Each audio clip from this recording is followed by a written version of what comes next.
مساء الخير. أنا نرمين حكيم وده بودكاست ألم حبر. النهاردة رحلة مختلفة شوية، رحلة مش خارجية لكنها رحلة داخلية، رحلة جوه العالم السري بتاعك، عالم مشاعرك. النهاردة هتفهم ليه مشاعرك مهمة، هتعرف إزاي مشاعر الخذلان والغضب والحزن دي كلها بتقولك رسائل مهمة جدا عشان تحميك. وهنكسر مع بعض أسطورة الكبت اللي بتحولك لقنبلة موقوتة.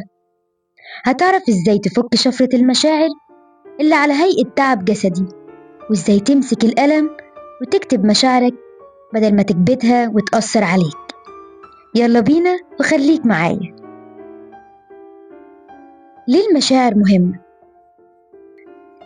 المشاعر زي بوصلة جواك، هي اللي بتقولك انت في وضع آمن ولا وضع خطر.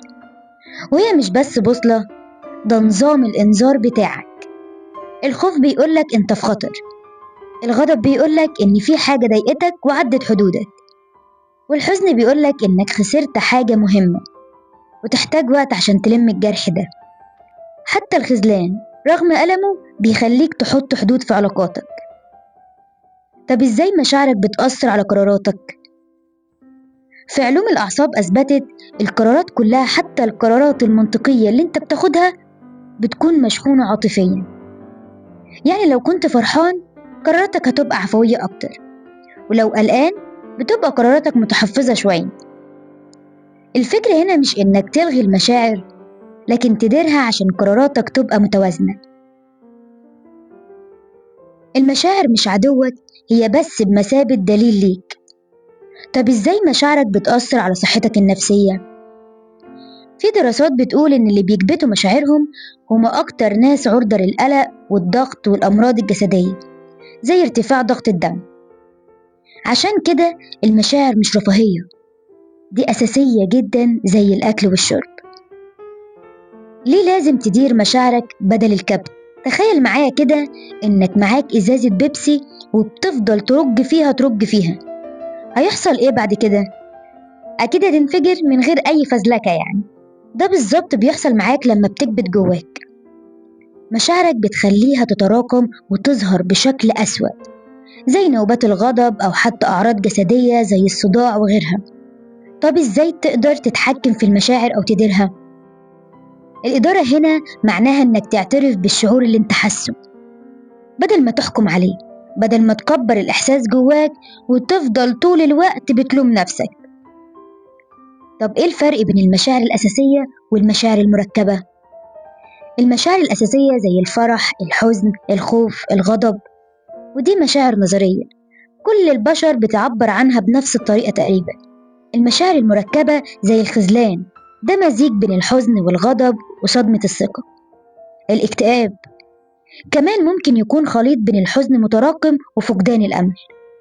دي مشاعر بتكون مرتبطة أكتر بتجاربك الشخصية وتفكيرك. طب إزاي تقدر تفرق بين المشاعر والأحاسيس الجسدية؟ مثلا التوتر وألم في المعدة، الجهاز العصبي بيعمل كونكت بين المشاعر والجسم. زي التوتر بيزود إفراز هرمون الكورتيزون اللي بيسبب تشنجات في المعدة. فألم المعدة ده مش مرض، ده جسمك بيصرخ وبيقولك خد بالك من توترك. في تمرين عملي عشان تعرف انت بتحس بوجع أو لأ. اقف دلوقتي مع نفسك في مكان هادي لمدة 3 دقايق. لو حسيت بوجع في الصدر أو تعب مفاجئ اسأل نفسك أنا حاسس بإيه نفسيا. ممكن تكتشف ساعتها إنك قلقان من حاجة معينة. خطوات عملية لمعالجة المشاعر ذاتيا قبل ما نوصل للانفجار. الخطوة الأولى الوعي الفوري والاعتراف بيه في وقته. يعني اقف واسأل نفسك لما بتحس بأي تغيير مفاجئ، توتر في جسمك، صمت مفاجئ، سيب كل حاجة في إيدك ولو دقيقة واسأل نفسك إيه هو الإحساس اللي أنا حاسس بيه دلوقتي؟ اسمه إيه؟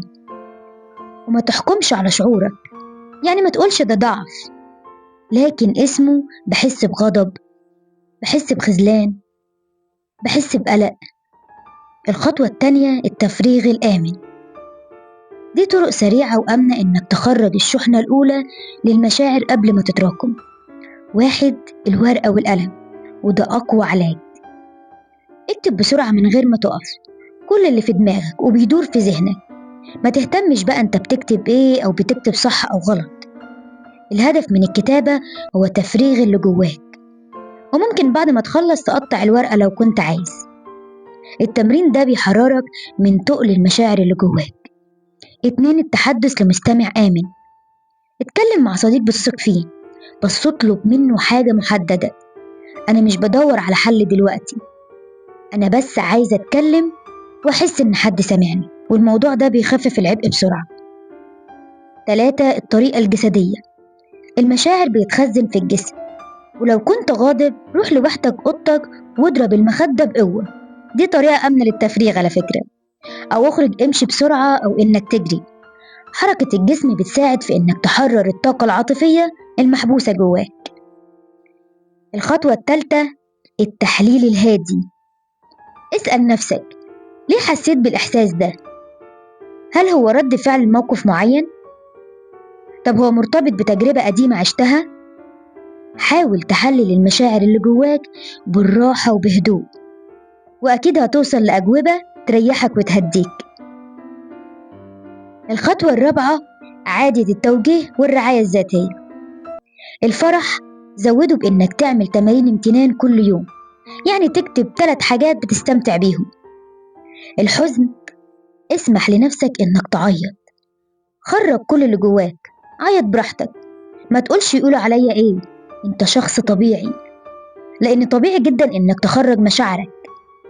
خرج كل مشاعر الحزن اللي جواك، أو اتكلم مع صديق أو شريك حياتك، أو حتى تكتب مذكرات لو أنت حابب كده، لأن ده هيساعدك كتير أوي.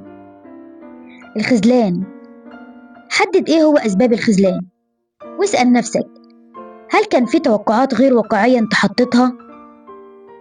زي مثلا إنك متوقع من شريك حياتك إنه يحقق لك حاجات كتير أنت عايزها، وفجأة ما تلاقيش حاجات دي اتحققت، فبالتالي حسيت بخذلان لأنك ببساطة حطيت توقعات مش واقعية للي قدامك. طب إيه الوقاية من الخذلان المستقبلي؟ بعد تحليل شعور الخذلان اسأل نفسك إيه الدرس اللي اتعلمته؟ وإيه الحدود اللي هحطها المرة الجاية؟ زي مثلا اتعلمت ما توقعش من الناس تقرأ أفكاري، هطلب أنا اللي عايزه بوضوح وبشكل مباشر في المرة الجاية. الاكتئاب لو مستمر وبقاله فترة لازم تطلب مساعدة متخصص، ومش عيب على فكرة إنك تروح لدكتور نفسي أو سيرابي، لأنك بكده أنت بتساعد نفسك إنك تتخطى مرحلة معينة في حياتك. ممكن تبدأ بتمارين التنفس أو روتين يومي بسيط كده، زي مثلا إنك تمشي 10 دقايق يوميا. مشاعرنا مش عبء، لكن هي مرشد ليك، ممكن تتعلم تسمعها، تفهم رسائلها، تتعامل معاها بذكاء. وما تنساش أنت مش لوحدك، كلنا بنمر بنفس الموجة دي في حياتنا. وأخيرا ما تنساش أبدا إن رحلتك مع مشاعرك دي أهم حاجة في حياتك. مفيش مشاعر وحشة ومشاعر حلوة، كلها دلائل بتقودك لنفسك. الفرح دليلك، والحزن مدرسك، والغضب بيحمي حدودك، والخذلان بيعلمك تختار مين يستاهل يدخل قلبك. ما تقعدش تلوم نفسك عشان بتعيط أو بتحس، افتخر إنك لسه إنسان حساس وعايش مشاعرك. ابتدي من النهاردة، امسك القلم، اكتب، اعترف، حس. دي مشاعرك، دي قصتك، دي حياتك. مشاعرك هي قصتك، فما تسمحش لحد إنه يمسك القلم ويكتبها بدالك. شكرا ليكم ولوجودكم معايا، ولو عندكم أي تجارب أو أسئلة شاركونا في التعليقات أو على رسائل صفحتنا على الفيسبوك. هستناكم المرة الجاية، وهنفضل مستمرين إن نكتشف نفسنا واللي حوالينا، وطرق تخلي حياتنا أكتر سلام ووعي. كونوا دايما بخير. كانت معكم نرمين حكيم من بودكاست قلم حبر.